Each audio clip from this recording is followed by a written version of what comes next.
This is your opportunity now to ask questions, queries of our three gentlemen, Harris Zambarloukos, Papamichael, and Christian Berger. So, dare I say it, the floor is yours. Please go ahead. Or would Faden, you like to introduce and say a few words to begin with?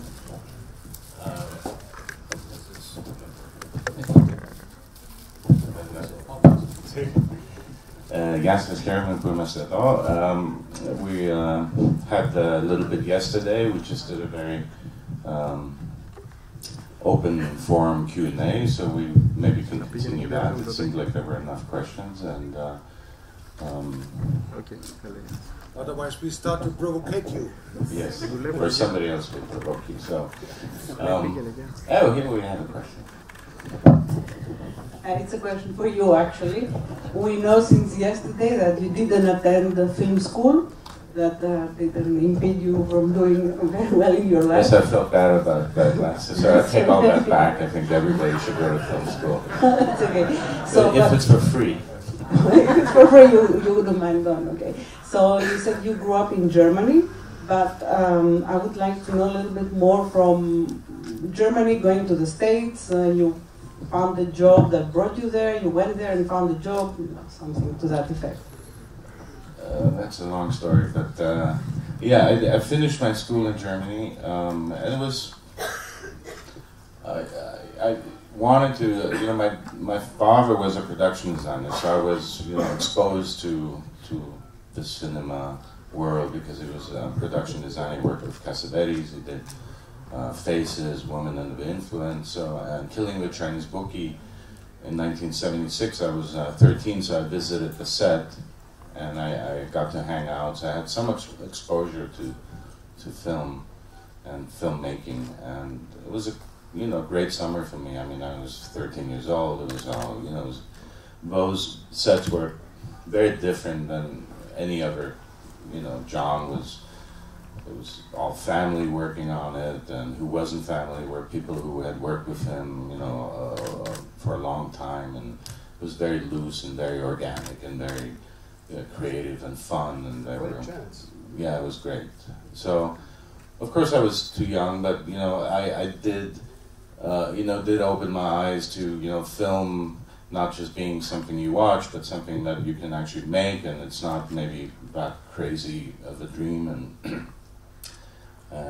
you know, we always painted. My dad was a painter, and I wanted to be a painter, and then I wanted to be a still photographer. So I started with that, and I realized it's kind of a lonely profession. You know, it's like writing, and you know, that's why all the writers are depressed, and painters can be, and you know, just always within yourself, and you're in your own head, and I did like didn't really want that.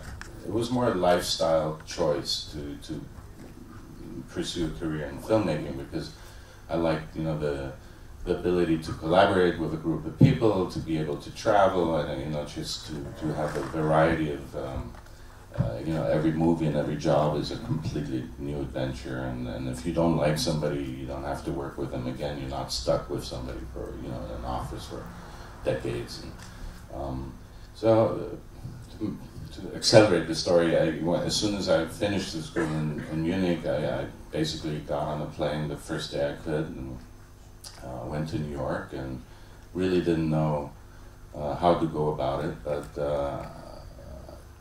I didn't just go to New York. I mean, I knew, you know, John was there and my dad, and they were finishing his last movie called Love Streams, and they were editing in New York. And so I met some people, and I met Ben Gazzara's daughter, who's Liz Gazzara, who was also a young apprentice editor. And she said, you know, I have this movie I want to make,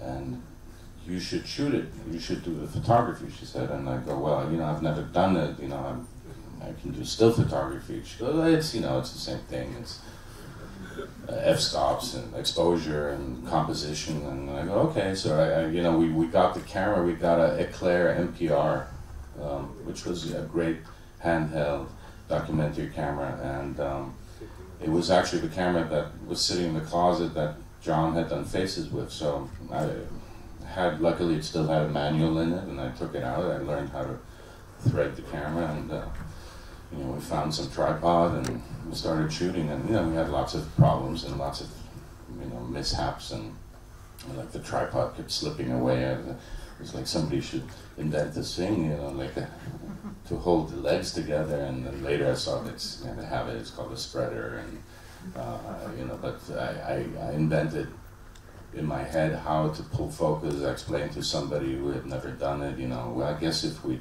put markings on the ground and we mark the lens, and you know, I remember coming up with that concept. So it was all completely, you know, the mags were leaking light. I didn't know you had to tape them off. You know, in dailies we're watching and the blue flashes, and they go, "Felon, what is this?" You know, I don't know. You know, somebody said it's leaking light. You know, it's like, why do I have to tape this $20,000 camera? My Nikon doesn't leak light. You know, it's like so. Anyway, so then it just led from, you know, one short film to another. You know, we finished that. The next person came and said, "Oh, you know, you shot Liz's movie. Can you shoot my short?" And the next person came, and that's why I wanted to go film school. I really did. But I just never really stopped. It just, you know, strung together like 15, 20 short films, including a UCLA film. You know, they were all paying at UCLA, and they hired me to shoot a graduate film. So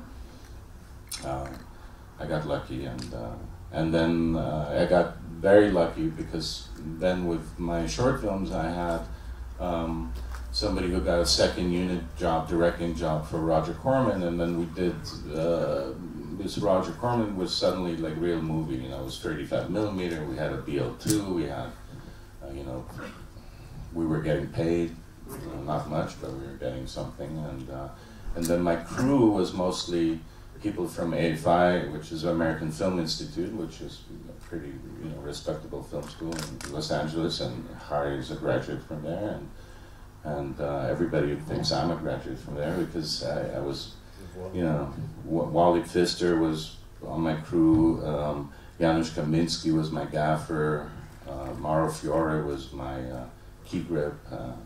So we did, you know, 7 movies in 2 years that were all 15-day shoots.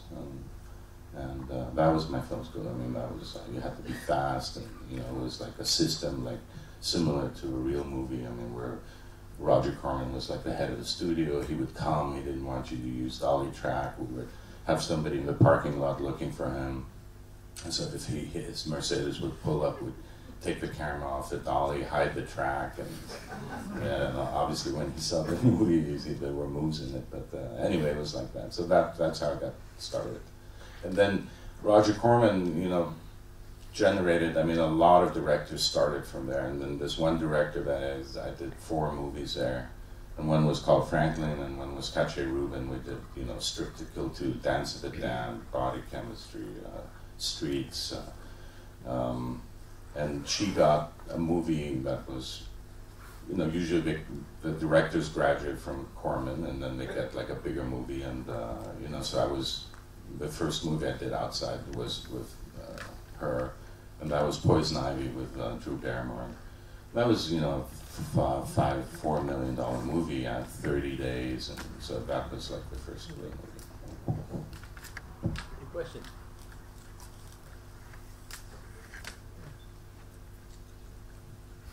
That's such a long story. Nobody can.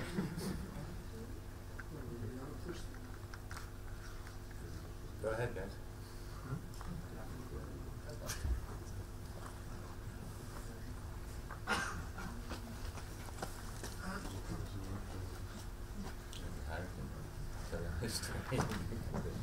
I know you talked a little bit about it yesterday, but I'm a director, and I wanted to ask you a little bit about, again, the relationship between the director and the cinematographer, and I wanted to ask if there are some directors that are very hands-on with their frames or their shots, and they have storyboards and lens choices, and what do you do there? Do you have some freedom to actually change things?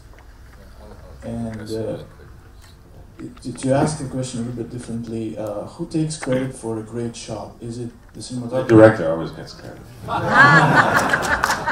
It's true. It's a director's medium. We're all there really to you know, interpret his vision, and we're there to serve, you know, the movie he wants to make. But there are really only 3 or 4 creative positions on the movie set. Everybody else is there to support those people. So it's really like the cinematographer, the director, and the editor, and everything else. Of course, the writer, but like during the shooting or during the making of it, and everybody else is supporting those people. But the cinematographer serves the director. Ideally, of course, you know, you bring things and you try to, you know, maybe take it to a place that goes beyond what he could have, you know, he wants your help. Some don't, and to answer your questions, you know, Alexander and Mangold and a lot of people I work with, we don't work like that, and we're very organic and find shots together and play with the frame, and it's, you know, a lot of it falls onto me to do it, but you know, Gore Verbinski, that's why I just wanted to answer it. He's a very, very specific, you know, he's a guy who did all the Pirates of the Caribbean, you know, he comes from commercials, and you know, when you make the movie, it's really like painting by numbers. Everything has been pre-designed. The creative process really doesn't happen during the shooting. I mean, of course, lighting is still something we do, but all the shots are storyboarded. He draws his own storyboards, or he has, you know, pre-illustrators. So it's very specific. The mood, the lighting, the tonality is predetermined. You know, we do tests and we set the color palette, and everything is very controlled.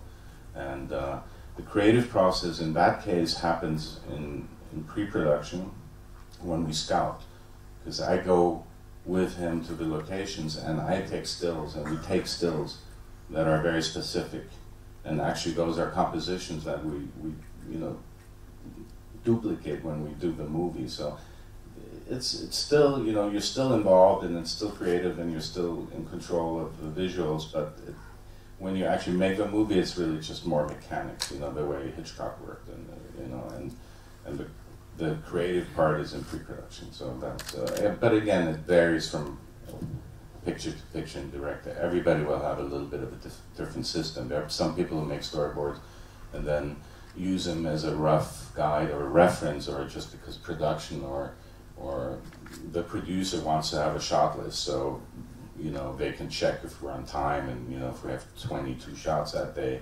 or how many did you do by lunch and stuff like that. So with Mangold, we make a shot list because his wife was the producer, now is the director. But you know, she wanted to check how we're doing, and so we just made a shot list, but really it's not for us.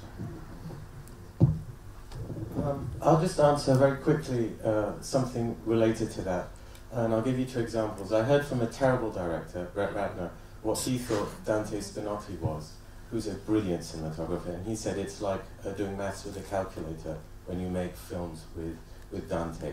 And I thought that was a great compliment to a great cinematographer. And I'll give you another example. At Conrad Hall's memorial, Sam Mendes said that when he was looking for a cinematographer, he didn't know whether to look for someone who would teach in the ropes or someone he could grow with, and that when he met Conrad, he got both. And I think that's a great lesson for cinematographers about what directors look for.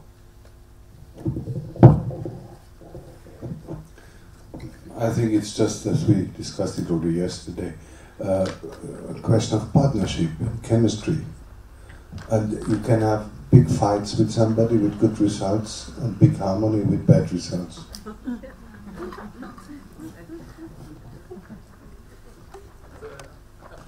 But I agree with Fedon. What is not prepared will not happen during the shooting. So the creative part is really before. It must be not a plan, you know, with a stopwatch and so. I don't mean that. But the clearness about what you will do or which goal you have, this is maybe the most important thing. Because then you have, depending from the day or the situation, maybe different ways to reach that goal. But the goal has to be clear, even if you change it.